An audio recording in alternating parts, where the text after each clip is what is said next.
Hey, Jeff Bond here, and welcome to the Chat with Leaders podcast. We're a platform where leaders share the inspiring things they're doing to lead themselves, their teams, and the communities they serve wisely. Today, we focus on sustainability practices in manufacturing and entrepreneurship with the founder of Fulton Insoles, Libie Motchan. Libby and I met through a previous Chat with Leaders guest, Chris Cherian, and I was immediately drawn to her focus on growing a company that prioritizes environmental impact. In 2019, Libby and her co-founder Daniel set out on a mission to build a brand that modernizes arch support with sustainability practices at the forefront of their manufacturing process. This was due to very personal circumstances they both experienced with arch support and health, and is a great founding story. We chat about why this became the core focus as they launched their amazing insole product, how they went about sourcing the materials, what the greatest challenges have been with that in their entrepreneurial journey thus far, and what our biggest lessons learned have been to share with other aspiring entrepreneurs. I really enjoyed this chat with Libby Motchan, and I'm sure you will too. Enjoy. Welcome to Chat with Leaders, Libby. Thank you so much for having me. Man, I am just so excited about it. I get so much energy talking to early stage entrepreneurs that are just all in on solving a problem. And that's what I love about you and your co-founder. And I love that you guys have a focus on sustainability and really interested in unpacking this today. So thank you for your gift of time. Yeah, of course. It's definitely an exciting time for us to be talking. So definitely excited to share some of our story and our vision. Yeah, so let's start there. So, why have sustainability and these carbon neutral practices become so important to your manufacturing process and your values overall at Fulton? Yeah, that's a good question. So I think even before starting the company, that was something that was very important to me and my co-founder was just sustainability.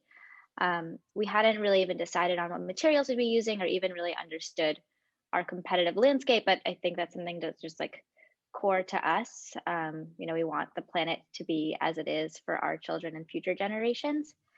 But then, we really took a look at the landscape of our competitors. And first of all, no one is using sustainable materials. It's all like gels and foams and petroleum based materials, which can't be recycled. And that's speaking more specifically to insoles, like other brands of insoles. But then when you look even broader at the footwear space, it's just crazy um, how much emissions is coming out of that industry. I think it's about 1.4% of global CO2 emissions come from footwear, which is just wild. I mean, people buy on average in the United States 7 pairs of shoes, and there are so few brands out there that are really thinking about sustainability and sustainable materials. I think there are more and more coming up, but just like those numbers, it kind of felt like it would be crazy not to think about sustainability in terms of our product.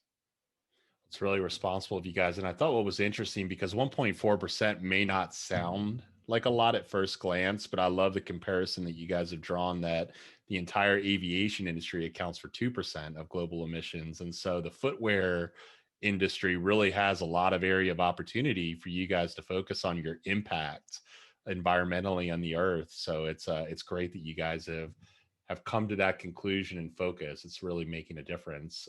Even if it seems small at first, it really amounts to a lot, it seems. Yeah, I mean it's pretty crazy when you compare to different industries. Like I mean, footwear, you think it's just shoes, but how bad can it be? But it's just it really adds up, especially with the ways people are consuming that product. Absolutely. So tell us, how have you gone about sourcing the materials and the partnerships that you needed to manufacture your product? Um, in some ways, it was like very serendipitous. I think we didn't realize that sustainability could be as core to our materials as it ended up being. At one point, we thought it would just be more of like part of our manufacturing and we would use a lot of carbon offsets because we didn't realize that there would be such sustainable materials accessible to us. But we really developed the entire brand around cork, which was kind of we came to it more because of its benefits in terms of as an insole. I think it has really great benefits such as it's antimicrobial, it's shock absorbing, and then it molds to the shape of your foot over time. But then on top of that, it has this incredible benefit of being so sustainable. It's actually made from the bark of a tree. So harvesting it is a carbon negative process because it actually enables the tree to take in more CO2 than if it didn't have the bark on top of it. And once we realized that we could use cork, this like wonder material in our insole, and really innovate that way, we thought, we should just continue to innovate and continue to think about different materials that could be sustainable, and really incorporate that into our practices. So then we started thinking about the different layers of the insole. So the cork is the very bottom, but then on top of the cork, there's a layer of foam. Um, and there's obviously a lot of different plastic-based foams, but we are using one that's made out of like a natural latex that comes from a tree. So and then once we were on this path of using sustainable materials, we started thinking about what could that top layer material be, and that was actually out of everything the most challenging. So the top layer of the insole, it's depending on like what kind of insole you're using, it can usually be made from leather, which is the skin of an animal, so it creates a lot of emissions, or it could be a plastic, um, and there's not a lot in between. But we started looking at different materials and reaching out to different, basically vegan leathers. And even vegan leather, it's more sustainable than a normal leather, but they're often made from plastic. But we found this startup in Mexico that makes a vegan leather that's made from cactus. It's completely sustainable. They practice sustainable practices in their manufacturing, and this vegan cactus leather, like really, it sounded almost too good to be true. And then we got some samples of it, and it felt really incredible. It's like soft. It is very breathable, and once we got the sample of it, we were like, this is what we need to do. Um, Unfortunately, the lead times were so much longer than we expected because it's a startup. But they've also been so great to work with. They believe in what we're doing, and we believe in what they're doing. So it's been a great partnership. It's phenomenal and so fascinating because you guys have sourced materials in, I think you said Portugal, correct? Which is Yeah. the bark and the trees and everything that you go to. And then you're in Mexico. I mean, gosh, you're global in terms of going out and finding all these materials. Did you have anyone in your family or your circle of influence that had previous experience with going out and, sourcing manufacturing products like this? Or how did you kind of stumble onto these opportunities? No, it was a lot of luck. It was really a lot of luck. I mean, we were able to sort of narrow down our search to a manufacturer to Portugal once we decided on cork, because that was most of the world's cork is harvested in Portugal. Um, it's very lucky that Portugal is just such a great place to be doing business. They really have great manufacturing practices. It's affordable. It's the same time. It's a close enough time zone. It's also just a great country to visit, like such a great culture. But as far as finding an actual manufacturer, I kind of just did Google, like I did old fashioned Google, like reaching out to every single footwear manufacturer that uses cork in Portugal, and seeing which ones would reply to us, and then eventually like narrowing it down. And then we took a trip to Portugal, and the partner that we found it's like phenomenal. They were so excited to work with us, but it was really just good luck. What a really cool journey. Out of your entrepreneurship journey thus far, I always say entrepreneurship is incredibly hard. It's risky and it's a lot slower than sometimes you would hope. But what would you, if you were to pinpoint the one thing that's been your greatest challenge thus far in your journey, what would you say? Yeah, I think it really would be product development, for a few reasons. I mean, me and my co-founder were MBAs. We have no background or experience in product development or in orthotics.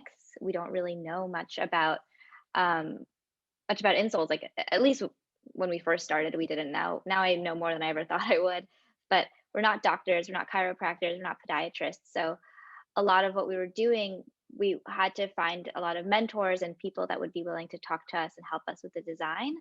And it was challenging, I think, because it's an industry where there hasn't been a lot of innovation in general in many years. And um, when we initially sort of suggested a cork-based insole that seemed very unique and strange, and some people wouldn't take us seriously. Um, but I think eventually, once we started having a physical sample to show our mentors and yeah, like doctors and chiropractors that we've worked with, they've been very impressed. So that's helped us. But initially, just sort of coming at this with no real background in insoles was so challenging. So you going back to your MBA, so you had a really successful career that you had started with IBM, and you were doing some interesting things, but then you decided that it was in your best interest to leave that behind you to pursue your MBA at the Wharton School, as well as co-found this own business. Where did this crazy idea come Yeah. from, and why? Yeah, I think my whole life I've always wanted to start a business.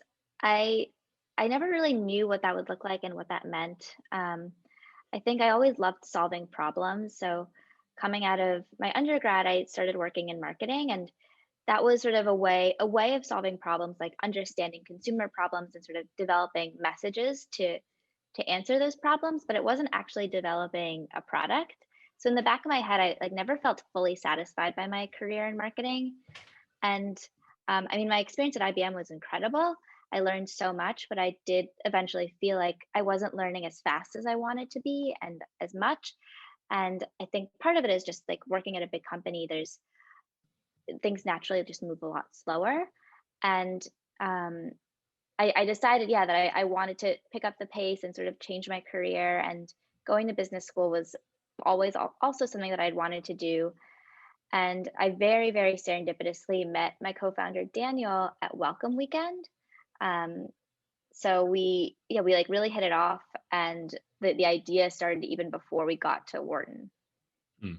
Yeah, and it takes a lot of courage to make those kind of big life pivots, and a lot of people struggle with that. And so it's inspiring to hear your process of how you got there and where you've been so far, as well as to hear some of the struggles along the way, because that's real. That's something that all entrepreneurs deal with. So now, as you reflect back on how you've gotten to where you've been today, what have been the biggest lessons learned in areas of opportunity looking forward that might help other entrepreneurs in that same kind of decision process?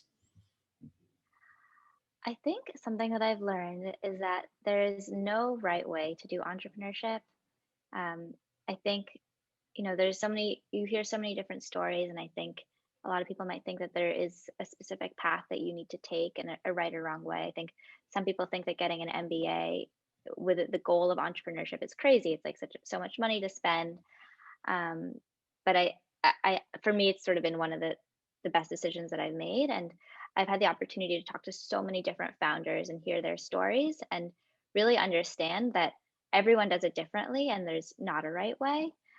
So I think with that, I would encourage people to not to have an open mind in terms of entrepreneurship, but then also reach out and get help and get advice. Like you can learn so much from other people. Um, and you're not going to know everything. I think a part of being a leader is like understanding what you know and what you don't know, and then getting other people to help you fill in the gaps. So I've been so lucky, just like with the network at Wharton, and just with a network of people outside of Wharton that have helped connect me to other people. It's just like I've learned so much and had such great help and mentorship. And I think part of it was just like being proactive and getting it and like realizing what gaps I have. Well, and it's so great to enter into a community that has so much passion for serving and helping one another.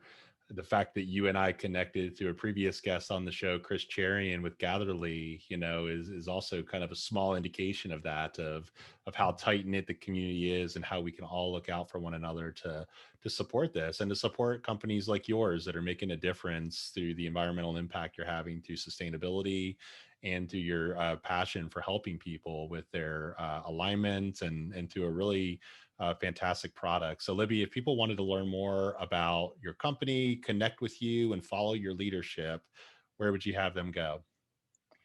Two places. If they're on Instagram, go to Walk Fulton. That's our Instagram, and we're sort of constantly updating things there. Fulton is spelled Fulton. But then we also right now are doing a pre-launch campaign that's launchfulton.com.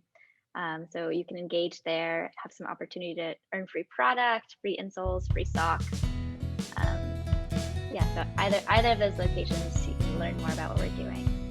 Awesome. Well, I highly recommend it. Great people doing great work. Libie, it was such a pleasure to have you on the show. Thank you for coming on Chat with Leaders. Likewise, yeah, thanks for having me.